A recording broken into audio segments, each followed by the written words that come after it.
Welcome back, guys. Today's video, we're going to discuss everything in the deep desert to better prepare you for any obstacles out there. Now, I've spent a lot of time looking into all the activities from harvesting spice to looting out test facilities or shipwrecks and understanding all the loot tables and more. I'll go through piece by piece and start now with some foundational information. The deep desert can be accessed once you have an ornithopter from the world map. There's 3 entrances on the world map that'll put you on different sections on the bottom side of the deep desert map. These rows here are the A sections, and I'll cover this area up front real quick. This area does not have PvP enabled. There are shipwrecks in the A zones. They are PvP though, just like they are in Hackett Basin. You can be killed in there, but still you'll only just drop items like Solari, components, or blueprints, just like Hackett Basin. So this entire A row will have 6 testing facilities that are all safe PvE zones and 7 shipwrecks that are PvP zones every single week. This area does not change each week. The entire A row contains Mark V blueprint recipes. This is similar to how Sheol has Mark V items. There's just a much larger amount here since the loot table is going to be larger with 7 facilities and shipwrecks. These testing stations all have intel points that will reset each week as well. This is a great way to accumulate more intel to unlock everything on your character. They provide 30 intel per facility per week. There is a weekly Coriolis storm that occurs Monday night every week that resets the entire map. This will wipe everything in the deep desert, including anything that you built in the A section. Therefore, building in the A section is recommended to be kept simple in design, and then you can just store it and rebuild it easily at the start of each week. These temporary bases are primarily set up just as storage and parking garages, but also your advanced refiners. Building here costs half the resources and you refund 100% of the resources. Because of this, it's advantageous for you to build your first plastinium refiners here until you finally have a large spice and ore refiner, as they're much more efficient and will provide more output per resource you bring back. The Landsrad cycle will coincide with the Coriolis storm, and that is the weekly cycle that occurs throughout all of the servers on Monday night. While we're talking about bases, let's talk about bases beyond the A section. Anything you build beyond the A section is considered very temporary and is just a retreat or safety point. These bases can be raided out beyond the wall, and it's quite easy to do so. Even if you build a very robust defense, treat every base as if it can be raided overnight. These are just strongholds you'll be able to escape to and park at. Therefore, you'll be building them either near spice fields, testing facilities, or titanium and Stravidium. A quick basic 4-person box will just require basic scrap, fuel cells, and granite.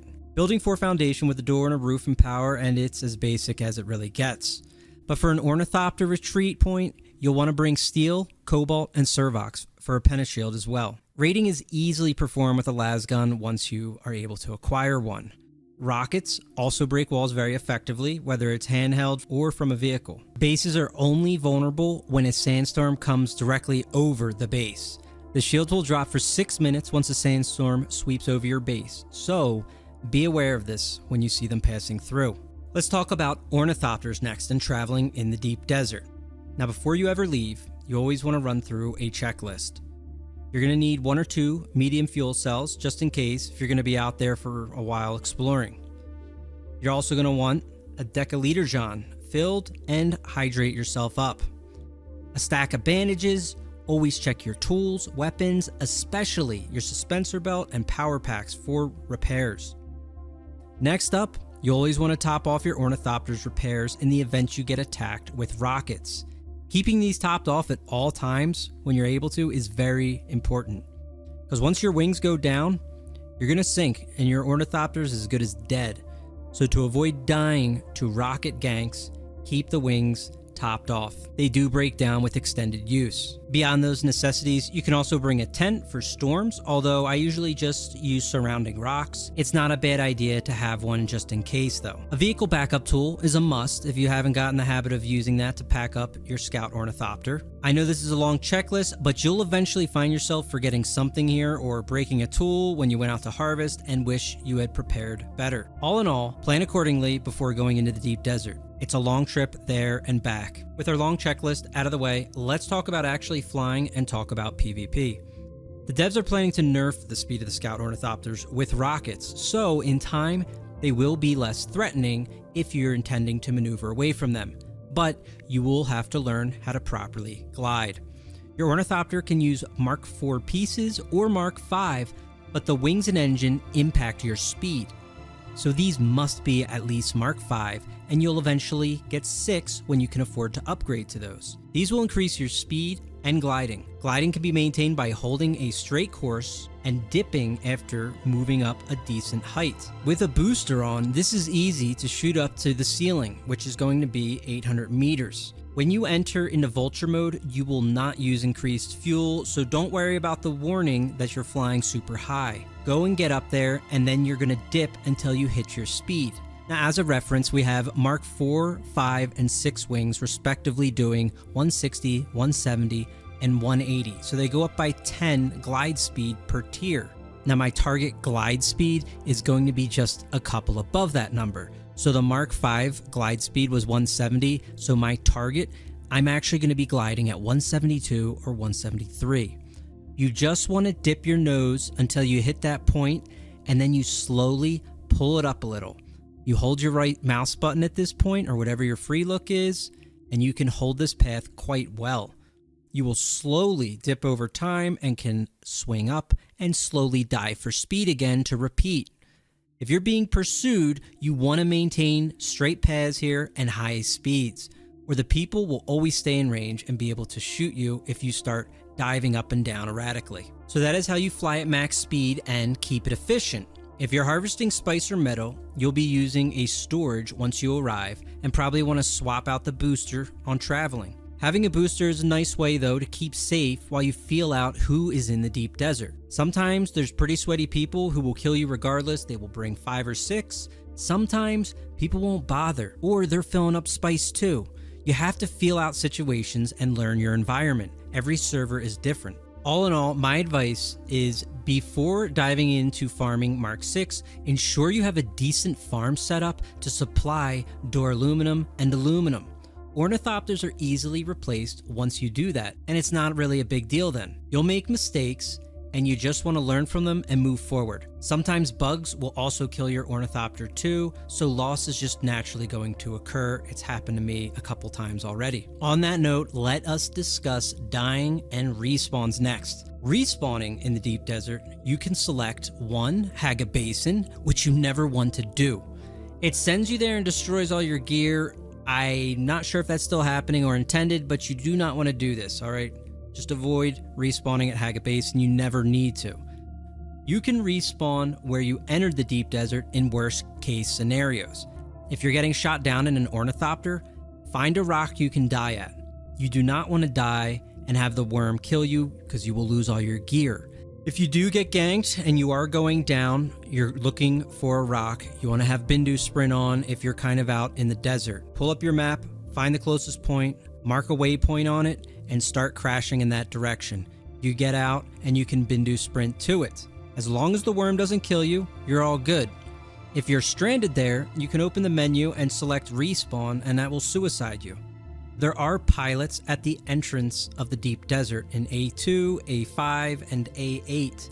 They will take you back home for free. You can keep all your gear and rebuild your Ornithopter. You'll never lose any of your gear, whether it's on bar or in your backpack, unless there is full loot voted in on the Landsrad that week. You can check this by going to the Landsrad tab and select View Decree. If right to salvage is ever voted in, then full loot is active on the deep desert and you'll drop everything. Otherwise, standard loss of death is just resources, refined resources, components, unique blueprints, and any Solari. Beyond that, we can also set respawn points in the deep desert with respawn beacons. These can be destroyed though and can't be placed on open sand. If you want to try naked farming some spice, this actually isn't a bad idea. We can also have a tiny base and respawn there instead of having to fly there. Interact with the fief and ensure you set your respawn. If you die in a shipwreck or facility, you will have the option to respawn there as well at the front of them. Beyond all of those, you can respawn at a vehicle if it's up after a death. There is a long cooldown though for any of these to respawn, regardless if you die to mobs or players. And that pretty much covers everything with death and respawns in the deep desert. Next, we can talk about harvesting spice. There are 3 types of spice blows you'll see. You have small ones, like we saw in Haga Basin. We have medium, which are pretty decent sized fields. And then there are large ones, which are statically seen each week. And they always have that ringworm layout. These will go off throughout the day in various sections of the deep desert. The larger ones, spice blows, will last much longer visually, whereas smaller ones, you'll see them explode and they go away pretty quickly. I use this map to help locate the layouts of spice fields, amongst other things like facilities for the week. I've personally mapped the entire deep desert and tried the sync chart system, but it is an absolute waste of time in its current design. It's too zoomed in, it doesn't contain great info, and sync charts are expensive as well and unrealistic to use. You'll notice all the spice blows are really on the second half of the deep desert in the north sectors. This is where temporary bases for your Ornithopter comes into play. Building one near fields or between them is very helpful. You can harvest, maybe you get jumped, but you can fly and land nearby and repair and wait for people to leave. Now, spice harvesting is better done with friends. If you can find some or meet people, do it. There is safety in numbers. Even if you don't have weapons at times, if people see and there's 2 or 3 of you, they may just stay back. A solo guy, though, is always easy picking sometimes for people, and they just don't hesitate to attack. Again, learn your environment, be cautious, but look for friendly people to harvest spice with if you can. Trust me, there are tons of solo players out there in the deep desert, especially when it comes to farming spice. I've seen a lot of solos. Now, if you're solo, the safest way to farm spice is building a respawn near a field and going out with nothing but basic tools. A compactor, a battery, and a cheap Ornithopter with storage. You can actually suicide yourself, spawn back out near the field, try to harvest what you can, load it up, and get out. This is actually the fastest way, as travel time in the deep desert is very long and you're cutting out one of the trips. It can take up to 10 to 15 minutes going around, so suiciding forward with minimal gear is not really a bad solution to haul spice fast. If you have friends, assault Ornithopters are very nice as well, especially if you can stay safer in off hours. Assault Ornithopters carry up to 1,000 weight and allow you to carry double the amount than your scouts. Additionally, you can pack up a scout Ornithopter with rockets equipped in your vehicle backup tool in case some people come. Having a Pentashield base set up nearby allows you to gather spice and park somewhere safe until things cool off if you do get jumped. Farming spice, though, is the most dangerous thing you'll do in the deep desert because you can lose Ornithopters. The costs are high. Spice refineries vary in 3 sizes, though, so you're going to want to upgrade these as soon as possible to stay efficient. You have small, medium, and large refineries. Their ratios, respectively, are 100 spice sand to 1 melange, then 75 to 1, and then finally, with the large one, 50 to 1. So working your way to a large refinery built within the deep desert as soon as possible is in your best interest. Now, beyond farming spice, we are also going to be farming titanium and stravidium. These are also found in bulk islands deeper in the desert in the second half again. You'll also find them sparsely placed on other ones as well, but they're not going to be in anything really before like the D sections usually. I recommend using the edge of the deep desert as well to fly past patrols if you do have a server with lots of guilds out there that hunt people. The range to see Ornithopters is actually quite short, so you just need to really minimize your risk of bumping into people sometimes.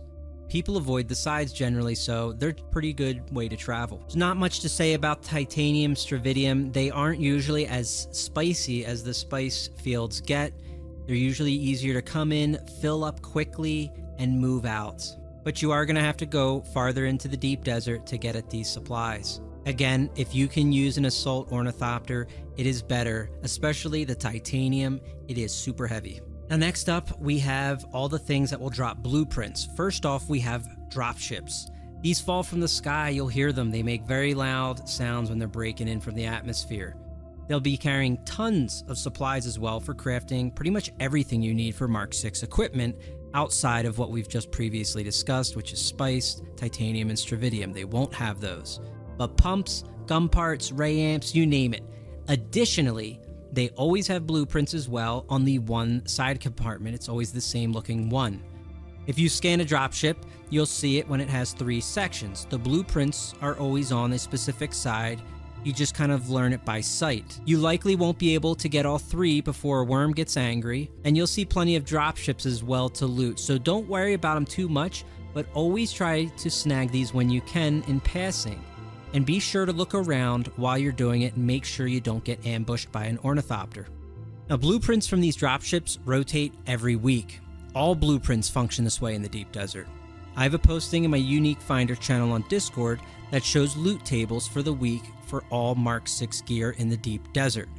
Dropships will have a loot table of about 6 items per week.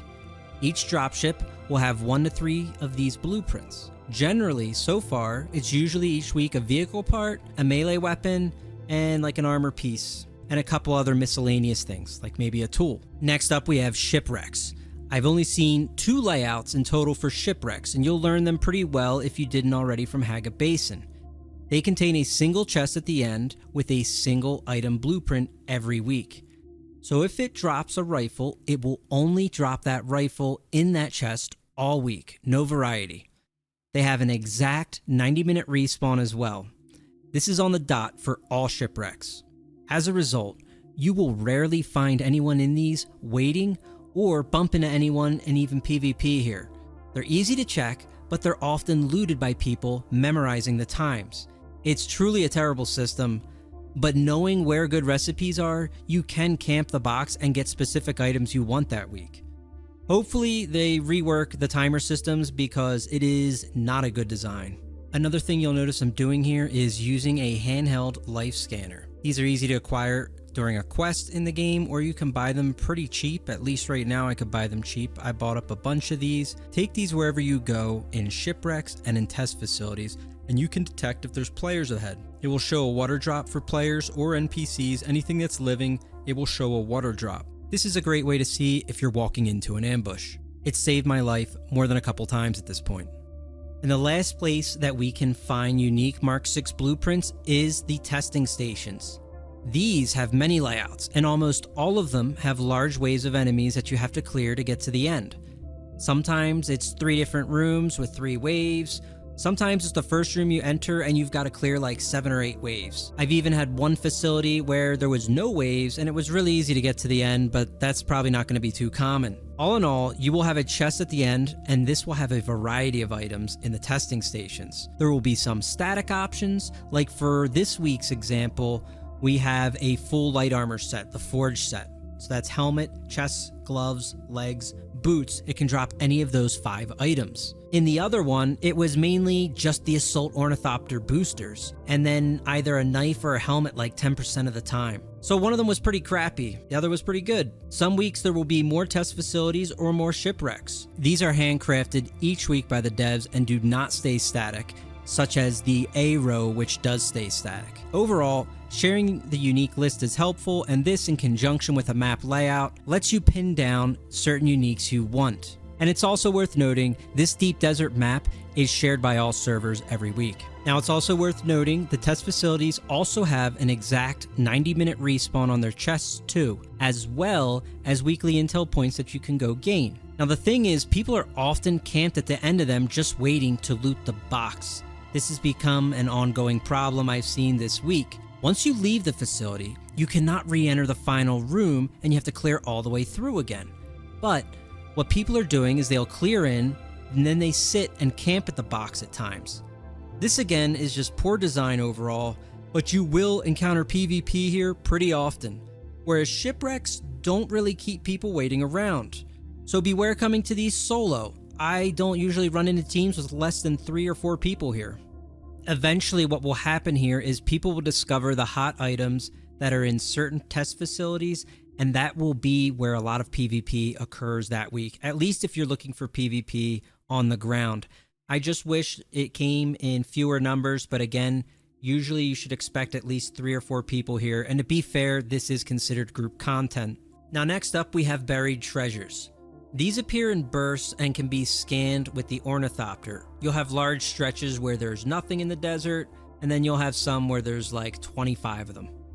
These have various supplies for crafting Mark 6 materials like thray amps and blade parts, same thing as the dropships but fewer amounts. But there are no blueprints from these ever. The only thing worthwhile here really that's unique is the fire opals, it seems, for the Landsrad.